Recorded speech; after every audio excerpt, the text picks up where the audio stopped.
दोस्तों, एक बुद्धिमान व्यक्ति कभी नहीं कहेगा कि वह बुद्धिमान है। इसलिए नहीं कि ऐसा कहने से उसकी बुद्धिमत्ता कम हो जाएगी, बल्कि इसलिए क्योंकि वह ऐसा कहने की व्यर्थता को देख पाता है। दोस्तों, गौतम बुद्ध के जीवन से जुड़ी हुई एक छोटी सी कहानी जो आपको बताएगी कि वास्तव में बुद्धिमान कौन है। एक नगर में एक लड़का रहा करता था और उसका दिमाग बहुत तेज था और उसकी खासियत यह थी कि वह किसी भी चीज़ को बड़ी जल्दी और आसानी से सीख लेता था। जहां अन्य लोगों को किसी काम को सीखने में महीने या वर्ष लगते थे, वहीं पर इस लड़के को उसी काम को सीखने में कुछ दिन लगते थे। उसकी ख्याति दूर दूर तक फैल गई थी और कहा जाने लगा था कि उस व्यक्ति के जितना बुद्धिमान कोई नहीं है, परंतु वह व्यक्ति तो जानता था कि वह भीतर से क्या है। हर व्यक्ति जानता है कि वह भीतर से क्या है, चाहे वह बाहर से कुछ भी दिखाए। वह व्यक्ति भी भीतर से तो परेशान था, परंतु वह अपने अहंकार से अपने परेशानियों को ढकना चाहता था। दोस्तों, ज़्यादातर लोग ऐसे ही करते हैं और शो ऑफ इसका नाम है। वह व्यक्ति अपनी प्रसिद्धि को और बढ़ाने के लिए तरह तरह के काम सीख रहा था। वह चित्रकारी करना जानता था, वह मूर्ति बना सकता था, वह गीत गा सकता था और दुनिया जहाँ का हर वह काम सीख चुका था जो उसने अब तक देखे हुए थे। इसलिए उसे अपनी बुद्धिमत्ता पर अहंकार था, क्योंकि कोई भी साधारण आदमी एक काम कर सकता है या दो काम कर सकता है या ज़्यादा से ज़्यादा 3 काम को कर सकता है, परंतु वह तो सैकड़ों काम को कर सकता था और बहुत अच्छे से कर सकता था। इसलिए उसे अपनी बुद्धिमत्ता पर अहंकार था। वह इस बात को अंदर ही अंदर मान चुका था कि उसके जितना बुद्धिमान इस दुनिया में कोई भी नहीं है। फिर एक दिन उसका सामना गौतम बुद्ध से होता है। उसे पहली बार एक ऐसा व्यक्ति दिखता है जिससे उसे ईर्ष्या होती है। अब तक उसने ऐसे लोग देखे हुए थे जो उसे ईर्ष्या करते थे, और जहाँ ईर्ष्या होती है वहाँ तुलना का होना निश्चित है। वह व्यक्ति अपनी तुलना गौतम बुद्ध के साथ करना शुरू कर देता है। वह देखता है कि बुद्ध के पास तो एक भिक्षा का कटोरा है, और लेकिन उसके पास धन की कोई भी कमी नहीं है। बुद्ध के वस्त्र तो साधारण से थे, परंतु उसके वस्त्र बहुत कीमती है। बुद्ध तो जमीन पर नंगे पैर चलते थे, परंतु वह नंगे पैर नहीं चलता।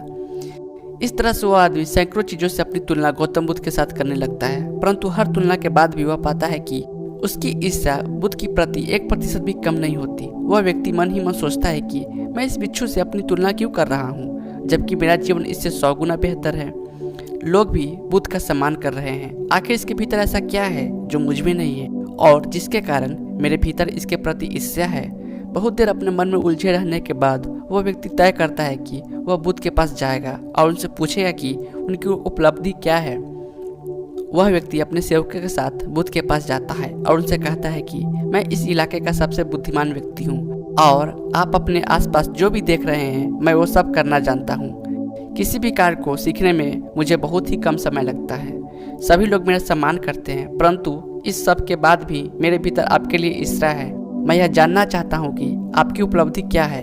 ये सब लोग आपका आदर सम्मान क्यों कर रहे हैं। उसके बाद बुद्ध कहते हैं कि वैसे तो मेरी कोई उपलब्धि नहीं है, परंतु तुम कह सकते हो कि मेरी एक उपलब्धि है। वह व्यक्ति पूछता है कि क्या मैं जान सकता हूँ। तो फिर उसे बुद्ध कहते हैं कि मेरी एक उपलब्धि है कि मैं सभी उपलब्धियों को छोड़ चुका हूँ। वह व्यक्ति बुद्ध से पूछता है कि मतलब, मैं कुछ समझा नहीं।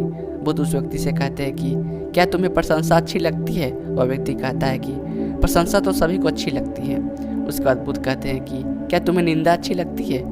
तो व्यक्ति कहता है कि भला इस दुनिया में कौन है जिसे अपनी निंदा अच्छी लगे।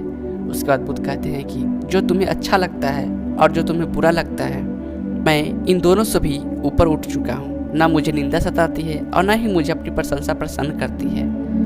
बस यही अंतर है तुम में और मुझ में। और उसके बाद वह व्यक्ति बुद्ध से कहता है कि परंतु यह कैसे संभव है। बुद्ध मुस्कुराते हैं और उस व्यक्ति से कहते हैं कि तुमने सैकड़ों काम सीखे, लेकिन एक सबसे जरूरी काम तुम सीखना भूल गए। वह व्यक्ति बुद्ध से पूछता है कि कौन सा काम बुद्ध। बुद्ध कहते हैं कि अपने मन को नियंत्रण करना क्या तुम्हें आता है। बुद्ध की वह बात सुन वह व्यक्ति समझ जाता है कि ईर्ष्या का यही कारण था। उसके बाद बुद्ध कहते हैं कि जिस व्यक्ति ने सारा जगत को जीत लिया लेकिन अपने मन को नहीं जीता, उसने कुछ भी नहीं जीता। और जिसने अपने मन को जीता परंतु अपना सब कुछ गंवा दिया, फिर भी उसने सब कुछ जीत लिया। क्योंकि वास्तव में बुद्धिमान व्यक्ति वही है जो अपने मन का शासक है, वो नहीं जो अपने मन का गुलाम है। गौतम बुद्ध के इस शब्द को सुन उस व्यक्ति को अहंकार टूट जाता है और व्यक्ति बुद्ध से कहता है कि क्या आप मुझे अपने मन को जितना सिखा सकते हैं। बुद्ध कहते हैं कि अवश्य सिखाएंगे, परंतु मैं तुम्हारी सभी उपलब्धियाँ छीन लूँगा। फिर उसके बाद वह व्यक्ति बुद्ध से कहता है कि मैं तैयार हूँ। उस दिन वह व्यक्ति ध्यान करना शुरू कर देता है, क्योंकि ध्यान ही वह तरीका है जिससे आप अपने मन को अपने वश में कर सकते हैं। गौतम बुद्ध की कहानी आपको कैसी लगी? अच्छी लगी हो तो लाइक करें और ऐसी कहानी सुनने के लिए मेरे चैनल को जरूर सब्सक्राइब करें। धन्यवाद। जय हिंद।